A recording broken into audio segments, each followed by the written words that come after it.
Retro റൗണ്ടിൽ നമ്മുടെ answer കുട്ടി എത്തുകയാണ് ഒരു പഴയ സോങ്ങുമായിട്ട്. നമ്മളെല്ലാരും കേൾക്കാൻ റെഡി ആയിട്ടിരിക്കുകയാണ്. സോ ലെറ്റ്സ് വെൽക്കം ആൻസർ കുട്ടി ഓൺ സ്റ്റേജ്. ബൾബിട്ടോണ്ടാണോ വരുന്നത്? അത് നമുക്ക് നോക്കാം, എന്തെങ്കിലും വെറൈറ്റി ഉണ്ടാവും. അയ്യടാ, ബ്ലാക്ക് ആൻഡ് വൈറ്റ് പാവാട, റെട്രോ റൗണ്ട് ആയതുകൊണ്ടാ. ഹലോ, മുടിയൊക്കെ കെട്ടി വെച്ചേക്കണ കൊള്ളാലോ. രസമുണ്ട്. ശരിക്കുള്ള മുടിയാണോ ഇത്?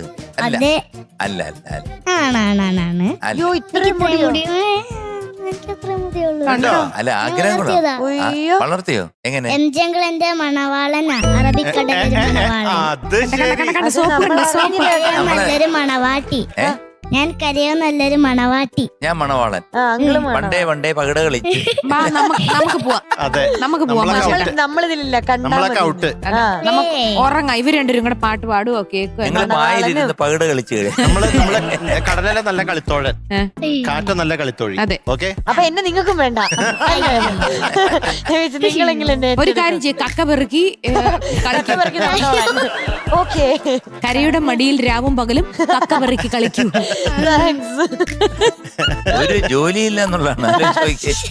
പായിലിരുന്ന് പകിട കളിക്കുക, ആയിലിറങ്ങി കക്ക പെറുക്കി കളിക്കുക. ഇതൊക്കെയാ ഹോബിന്ന്. ഡീറ്റെയിൽസ് പറയും. Music MS Baburaj and lyrics P Bhaskaran മാഷ് ഓക്കെ. ആൻഡ് സിംഗർ P സുശീലാമ്മ ആൻഡ് യേശുദാസ് സാർ. യേശുദാസാന്നോ? സാർ. ഓക്കെ, പിന്നെ സിനിമയുടെ ഇയർ 1964. സിനിമയുടെ പേര് ഈശ്വര വേഗം പറയാവോ? ടെൻഷൻ. ആ, എനിക്ക് അറിഞ്ഞു. അത് ഭാർഗ. നിലയം. അതല്ല, പറഞ്ഞേ. അതെ അതെ അതെ അതെ. നല്ലൊരു പാട്ടാണ്. ഒരു മഴ പെയ്ത് തോർന്ന പോലെ. All the best. All the best. Thank you. All the best. Thank U.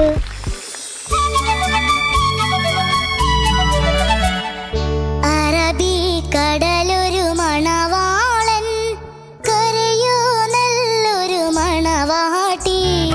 പണ്ടേ പായിലിരുന്ന പകിടയുരുട്ടി കളിയല്ലോ. അറബിക്കടലൊരു മണവാളൻ, കരയോ നല്ലൊരു മണവാട്ടി. പണ്ടേ പായിലിരുന്ന പകിടയുരുട്ടി കളിയല്ലോ.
Very good very good.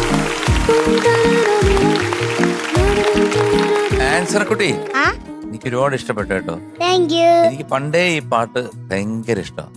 ഈ പ്രോഗ്രാമിനൊക്കെ പോകുമ്പോഴത്തേക്ക് ഞാൻ റിക്വസ്റ്റ് ചെയ്യും, ഈ ഗാനമേള വല്ലവരുടെ ഗാനമേള ആയിരിക്കുമല്ലോ, അപ്പൊ അതിൽ ചെല്ലുമ്പോ ഞാൻ ചോദിക്കും ഞാൻ ഈ പാട്ടൊന്ന് പാടിക്കെട്ടുന്നത്.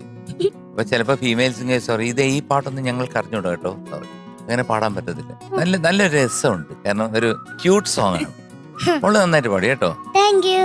പിന്നെ ഈ അവിടെ ഒരു സംഗതി ഇടുന്ന അതിന്റെ ആവശ്യമില്ല. അതെന്നറിയോ, കടലല്ല നല്ല കളിത്തോഴൻ, കാറ്റോ നല്ല കളിത്തോഴി. കളിത്തോഴിക്ക് ഇത്രയും സംഗതി എന്തിനാ? പാടിക്കേ. കടലല നല്ല കളിത്തോഴൻ, കടലല നല്ല കളിത്തോഴൻ, കാറ്റോ നല്ല കളിത്തോഴി. അതെന്തോ അത് കളിത്തോഴി, അത്രയും മതി. അപ്പൊ അങ്ങനെ ചെറിയ ചെറിയ ഒരു സംഗതികളൊക്കെ, ചിലത് കൂടുതലും ചിലത് കുറവും, പക്ഷെ ടോട്ടലി നല്ല രസമായിരുന്നു. കാരണം എന്താ പറയുന്നത്, ബാക്ക്ഗ്രൗണ്ടും ഒക്കെ വന്നപ്പോഴത്തേക്ക് ശരിക്കും കടലിലോട്ട് ഇറങ്ങി ഒറ്റ ഓട്ടം വെച്ച് കൊടുക്കാൻ തോന്നുന്നു. കടലിലോട്ട് ഇറങ്ങി ഒത്തിരി ഓടരുത് കേട്ടോ, ഞാൻ ഓടില്ല. പറ്റാവുന്ന ഇല്ല ഞാൻ ഓടും. പ്ലീസ്. ഇല്ല, നിങ്ങൾ ആരും നമ്മുടെ ഒരു കൂട്ടില്ല. അത് കാരണം ഞാൻ വിചാരിച്ചു കടലിൽ ഇറങ്ങി ഞങ്ങൾ ഓടാം. തടയും, പക്ഷേ അല്ലേ ആൻസർ കിട്ടി. ആ? കലക്കിടാ. Thank you. മോളുടെ അമ്മൂമ്മയുടെ എന്താ പറയാ സമയത്തുള്ള പാട്ടായിരിക്കും. അതാണ് മോള് പാടിയേക്കുന്നത്. എത്ര രസമായിട്ട് പാടി കലക്കി കേട്ടാ. ഇതല്ലേ ഉടുപ്പൊക്കെ എന്ത് രസാന്ന് നോക്കിയേ, പഴയ നടിമാരുടെ നല്ല രസമുണ്ട്. നല്ല എനിക്ക് രസം. ഭയങ്കരമായിട്ട് ഇഷ്ടപ്പെട്ടു. എനിക്ക് പിന്നെ ഒരു എക്സ്പ്രഷൻ ഇഷ്ടപ്പെട്ടു. അതന്നെ അതെ, കക്ക. അതെ അതെ ചില ഉണ്ണിയപ്പം എന്നൊക്കെ പറയുന്നത് കക്ക. ആൻസർ കുട്ടി. ഓ ഭയങ്കര സന്തോഷത്തിനാണല്ലോ. അത് ഒരു നാണോ നാണം കുടുങ്ങുന്നു. അതെ, ഉഗ്രനായിട്ട് പാടിട്ടോ. എല്ലാവരുടെയും മനസ്സിൽ പതിഞ്ഞു കിടക്കുന്ന ഒരു പാട്ടാണ് ഇത്. പ്രത്യേകിച്ച് പണ്ടത്തെ ആൾക്കാർക്ക്, പുതിയ ജനറേഷൻ അല്ല, ഇപ്പൊ പുതിയ ജനറേഷനിലേക്കും കൂടി പകർന്നു കൊടുക്കുകയാണ് ആൻസർ കുട്ടി ഈ പാട്ട്. ഇപ്പൊ ഴാക്ക് കുറച്ചും കൂടി പറയാൻ പഠിച്ചല്ലോ. അത് എങ്ങനെ പഠിച്ചു? അതൊക്കെ പഠിച്ച്. എങ്ങനെ പഠിച്ചു? പറഞ്ഞേ പറയില്ല. ഒന്ന് പറഞ്ഞേ. അല്ലെങ്കിൽ നേരത്തെ ഴാ പറയുമ്പോ റായല്ലേ പാടിക്കൊണ്ടിരുന്നേ, അല്ലെങ്കിൽ ളാന്നൊക്കെ. ഒരു പ്രാവശ്യം പഴം തിന്നുന്നുണ്ടെന്ന് തോന്നുന്നു. അപ്പൊ പഴം താ ഇങ്ങനെ ഴാ പറയും. ആണോ? ആണ്, അതല്ലേ സത്യം? അതെങ്ങനെ പഠിച്ചേ? ഓ ഞാൻ പറയില്ല. പറയില്ല, അതൊക്കെ സീക്രട്ടാ. എല്ലാം ഉള്ളിലാ. ട്രേഡ് സീക്രട്ടാ. ഞാനത് ശ്രദ്ധിച്ചു. ഴായൊക്കെ കുറച്ചും കൂടി ക്ലിയർ ആയിട്ട് വന്നു. സീക്രട്ടാ. Very secret. ഓക്കെ. കരയുടെ മാറിലിടുമ്പോഴേക്കും അവിടെ ഒരു ചെറിയ പ്രശ്നം, അത്രയൊക്കെ ഉള്ളൂ. നല്ല ഇമ്പ്രൂവ്മെന്റ് ഉണ്ട്. പഴയ ആൻസർ കുട്ടിയല്ല ഇപ്പൊ. ഏറ്റവും കൂടുതൽ ഇമ്പ്രൂവ്മെന്റ് കാണിച്ച ഒരാൾ ആരാണെന്ന് ചോദിച്ചു കഴിഞ്ഞാൽ ആൻസർ കുട്ടി, പുതിയ ആൻസർ കുട്ടിയാ അത്. പഴയ ആൻസർ അല്ല, പുതിയ ആൻസർ ആണ്. പതുക്കെ വന്ന ആള് സ്കോർ ചെയ്തോണ്ടിരിക്കുക. അതെ. All the best. Thank you. So we are giving you 98 out of 100. Thank you. അട്ടി ഒരു പകട ഒരു ടിപ്പുക്കുറ്റി. Thank you. ഇവിടെ ഇന്ത്യയിൽ കേൾക്കാത്ത അതെങ്ങനെയുണ്ടാ പൂക്കുറ്റി? ഇത് വേറെ ആർക്കും കിട്ടിയിട്ടില്ല. നല്ല പൂക്കുറ്റി. പകട പെറുക്കി പൂക്കുറ്റി ആരെങ്കിലും കേട്ടുണ്ടോ? ഇല്ല. ടാറ്റാ, ബൈ. ടാറ്റാ.